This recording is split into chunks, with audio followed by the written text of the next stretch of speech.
সাগর সাগর এবং মেহেদী এখনো জ্বলে ওঠার অপেক্ষায়। সাথে রয়েছেন ফিদা, রিমন শট করলেন, আবার প্রতিহত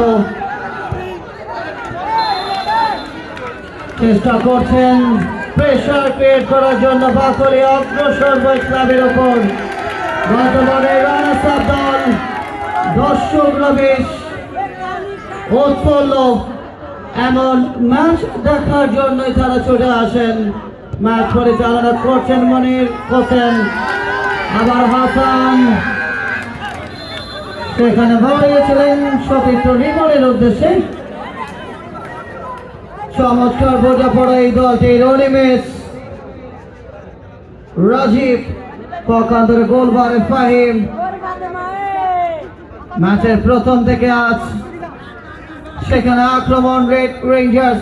রাজীব থেকে রাউজানের কৃতি ফুটবলার অনিমেষ বল পেয়ে গেলেন সেখানে রিমন। চট্টগ্রাম পতেঙ্গার আগামী দিনের উজ্জ্বল নক্ষত্র, তার সামনে আজ নায়ক।